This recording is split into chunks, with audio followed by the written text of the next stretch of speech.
Why are there so few female CEOs in credit unions with over 100 million in assets? We're also talking about the decline in frontline staff and its impact on the in-branch experience. Plus, we tackle what may be the biggest challenge credit union leaders have faced for decades. Get ready to level up your leadership skills. It's time to start the show.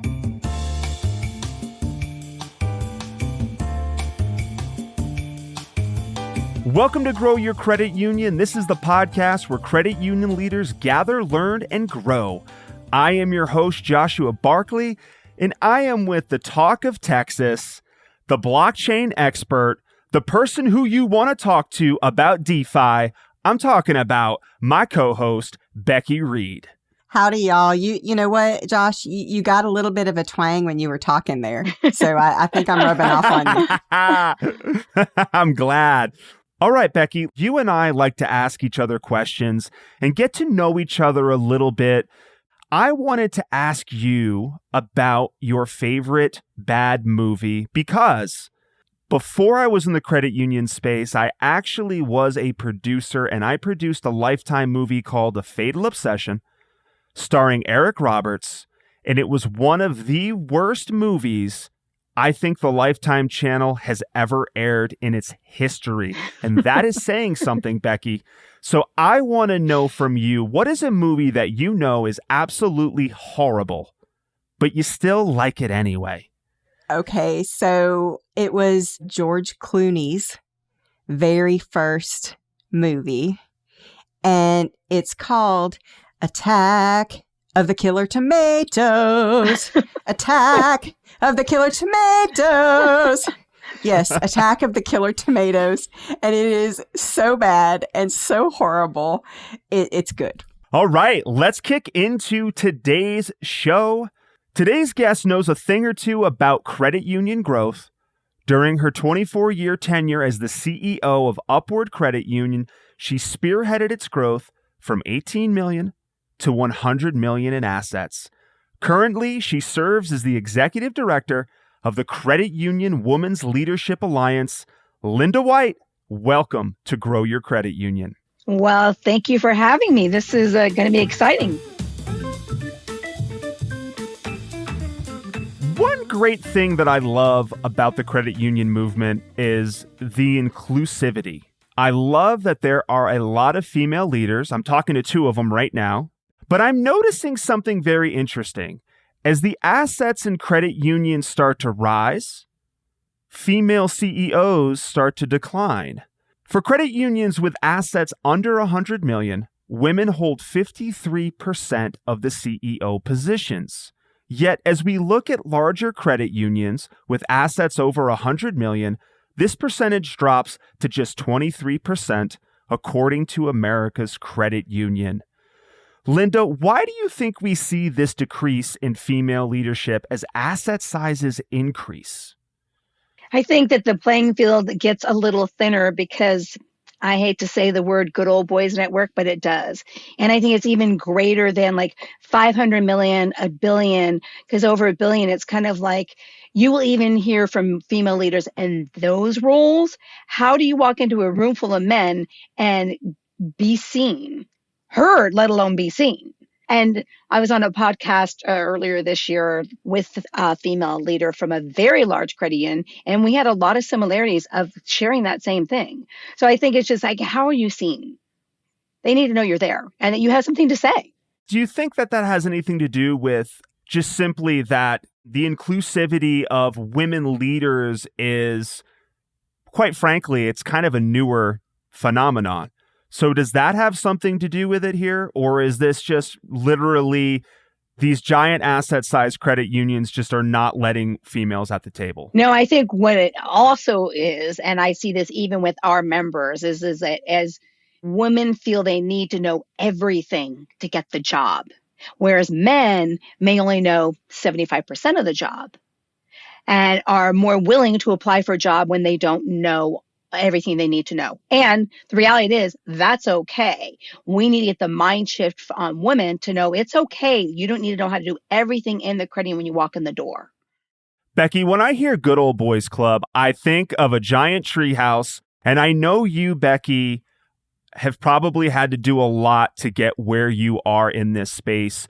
Why are there so few females in these larger asset size credit unions?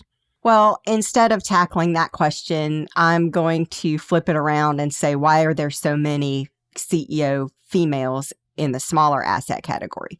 And the reason for that is because most women, and this is less true today than it has been in the past, but many of the female leaders in the smaller credit union realm have been around for 20 or 30 years sometimes. Let's think about what was happening 20 years ago. And traditionally, and this still is true today, women are usually not the primary breadwinners in the household. And women are usually tasked with household tasks as well as child rearing.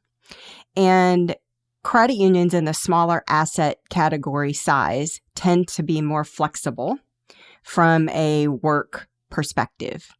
The larger asset size credit unions are going to expect what a traditional male normally embodies.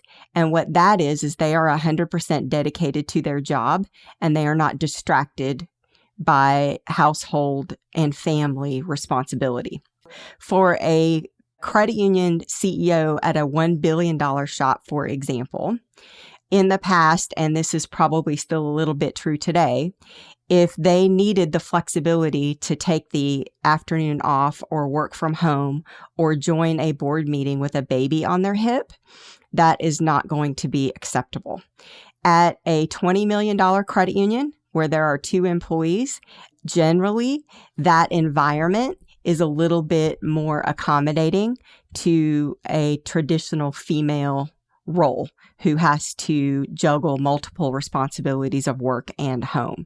And so I think that that is the challenge. And some of that stuff that Linda just said about the Good Old Boy Network is also the expectation of men who are traditionally making the hiring decisions and their expectations of a female leader and what's expected at the larger asset category size.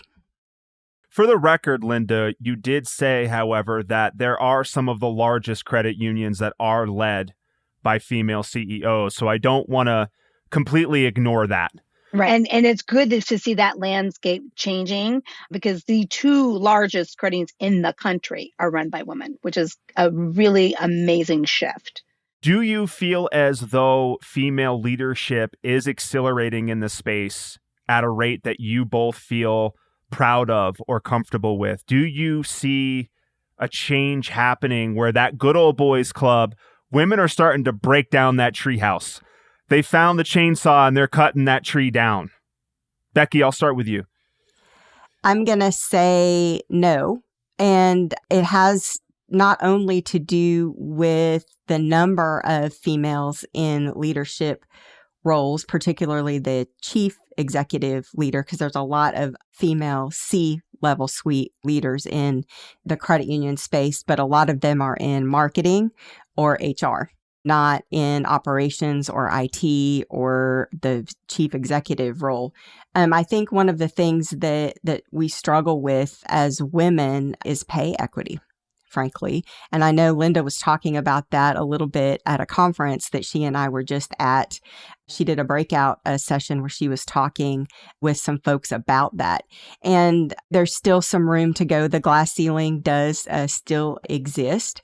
And I think that sometimes boards are hiring female leaders thinking that, well, they're not going to work as much as a man, so they should get paid less. What do you say, Linda? I'm going to say yes with the ... because I don't think it's a tree, but I do think that we're definitely making some change there. And it's not only the pay equity, but it's the compensation package itself. So executive benefits. You know, a year ago, we actually had a presentation from 3 different executive benefit people, because the number of women, and it's being nurturers by nature, they're doing the job because they love it and they'll do it all. And they forget, what about the executive benefit? What about when you retire? And it's like, I love my job. It's like, it's not about loving your job. It's about your future. So are we making changes? We're hoping to. And that's why CULA exists, to how do we bring a collective, powerful alliance together to kind of go, here we are. And to know, the phrase, you don't know what you don't know. How do you bring people together to kind of going, you do know? Shout it from the mountaintops. Go forth with your torch. Lead in there and burn the trees.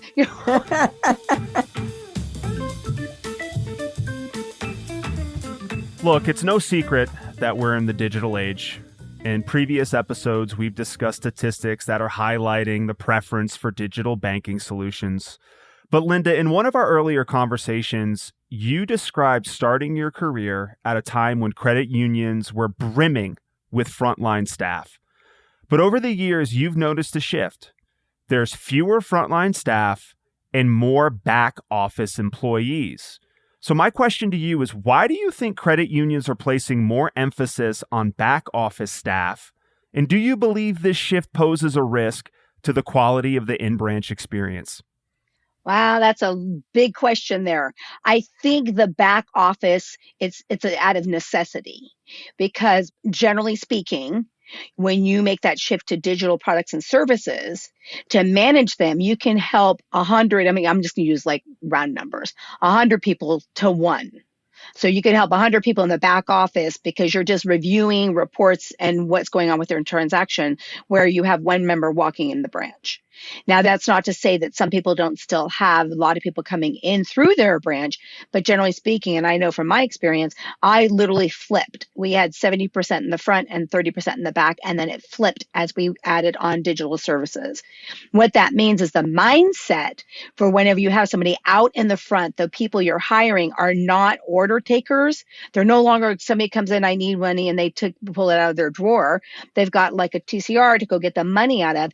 It becomes more consultative transactions. It's not order taking.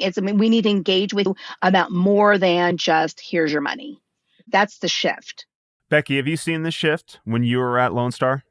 Yeah, and before Lone Star, too. As a matter of fact, in probably the early 2000s, I was predicting that we were going to start seeing that shift from front office to back office. Our hires, like Linda was saying, were coming more on the back end, just because as payments became more electronic, and that just required more support in the back office than it did in the front office. And people have been saying the death of the branch, forever. How long have they've been saying that, Linda? Forever.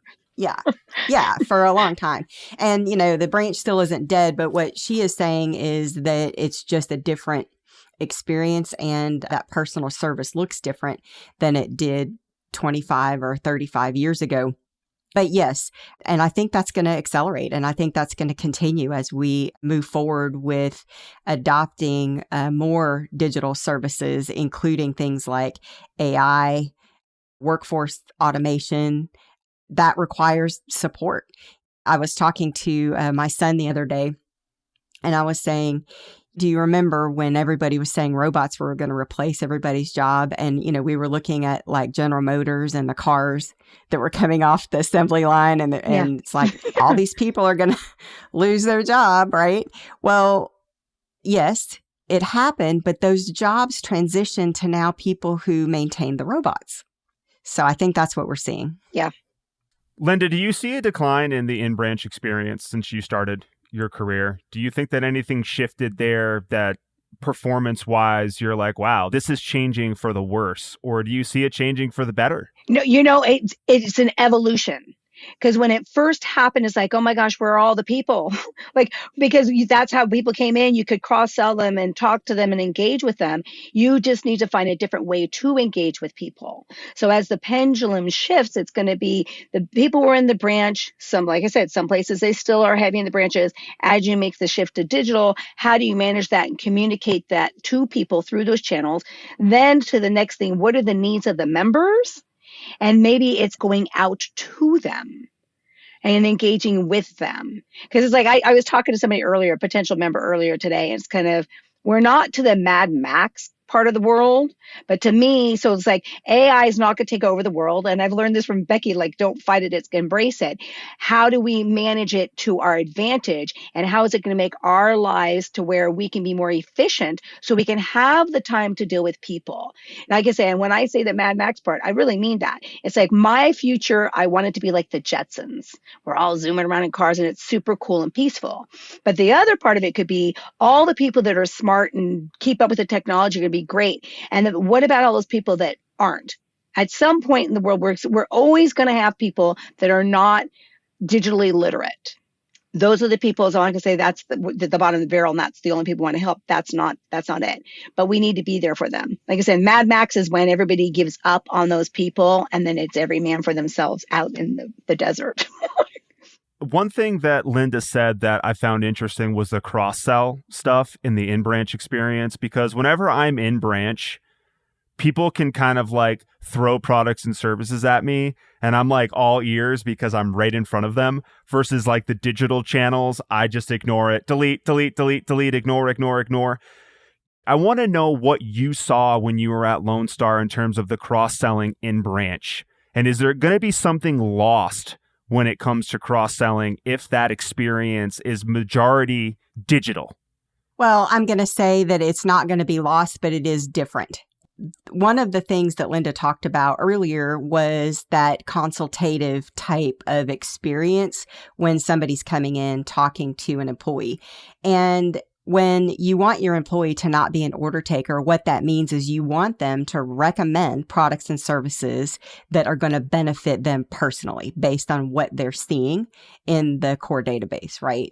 Well, we can do that. So the reason you probably ignore everything digital that gets thrown at you is because it's a shotgun approach. We're going back to just sending a mass email or putting a mass banner up, right, that says, oh, guess what? We do loans as low as blah, blah, blah. Well, I mean, if you're not looking for a loan right then you ignore it.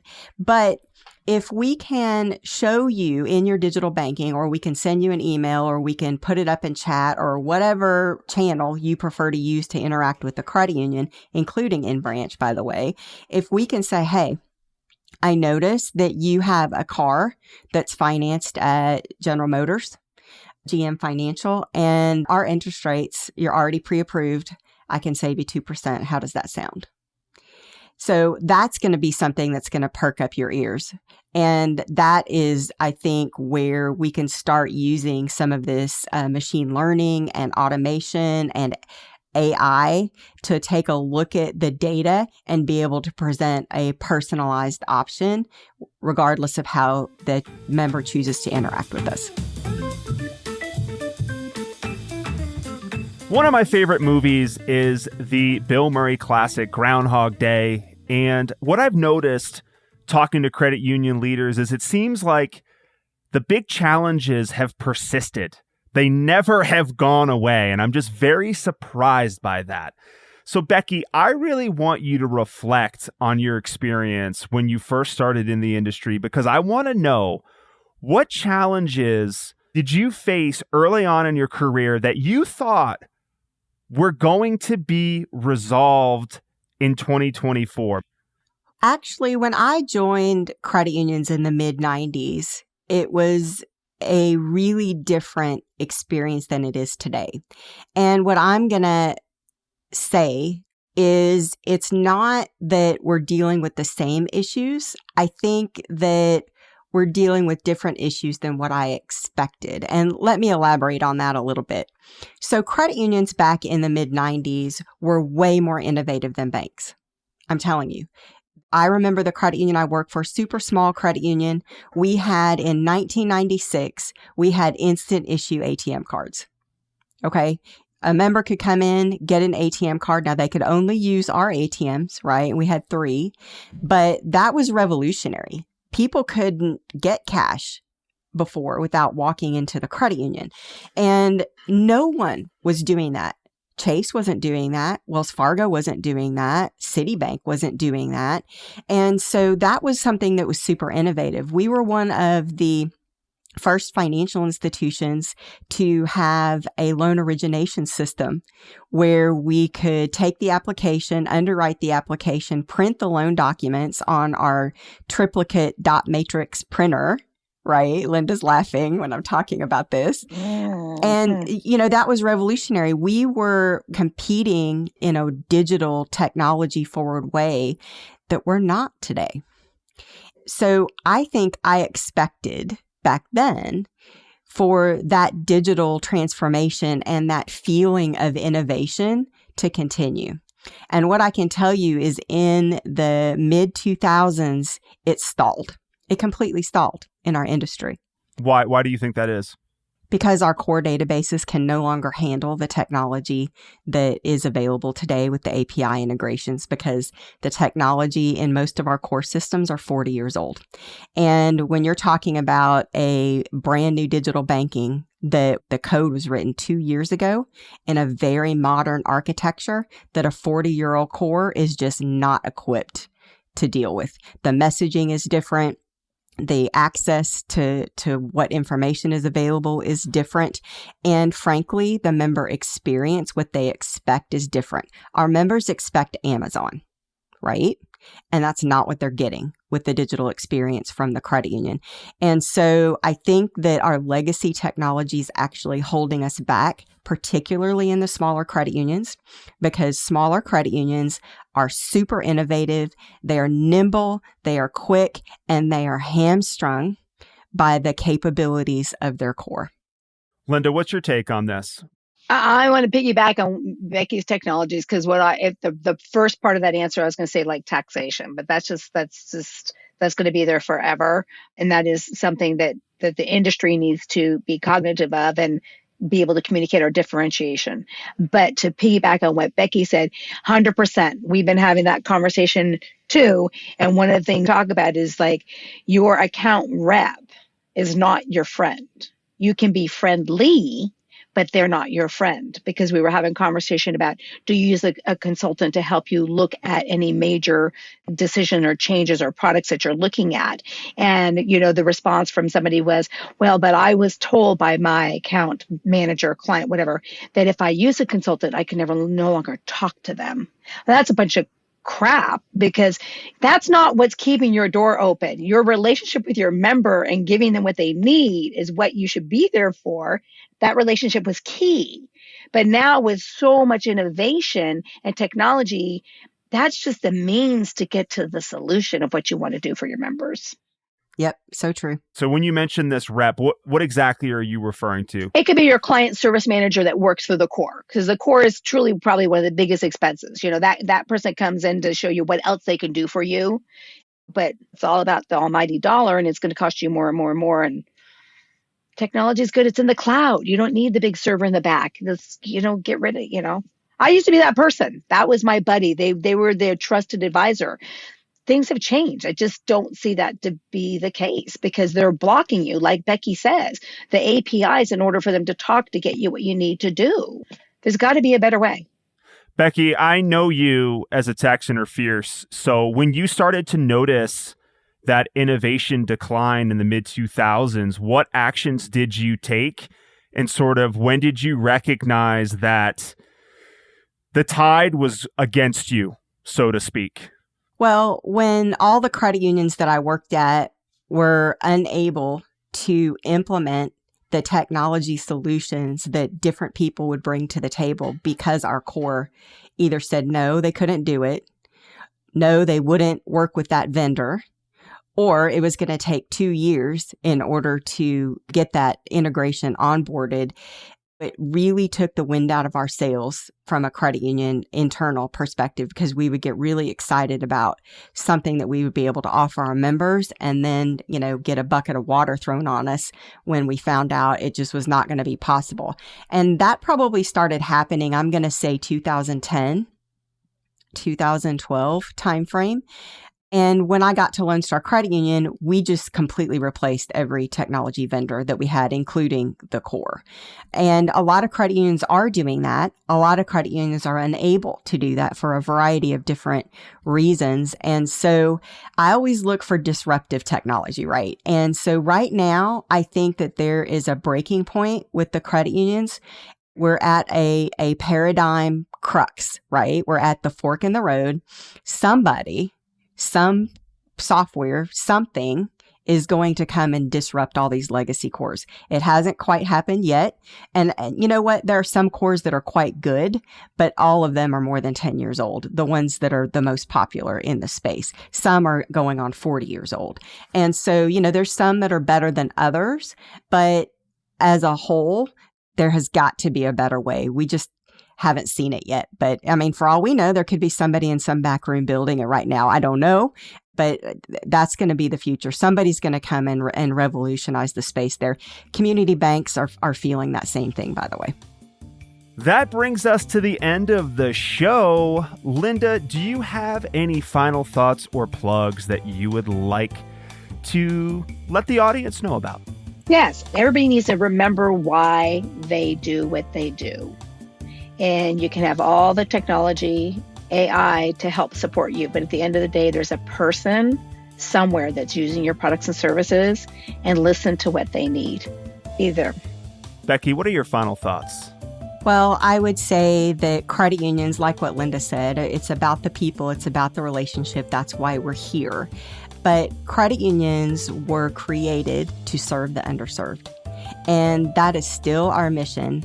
And there's still plenty of people out there that are not able to access fair and equitable financial products and services. And so focusing on the mission is what we should do. I want to thank today's guest, Linda White. Thank you for appearing on the show. And I want to thank you, the listener. If you like the podcast, please share, subscribe, send a smoke signal, tie a message to a pigeon and let it fly off into the wilder. Let somebody know. And if you want to be a sponsor or you want to be a guest, you can visit growyourcreditunion.com. Thank you very much, and we will talk to you next time. Take care, and bye-bye.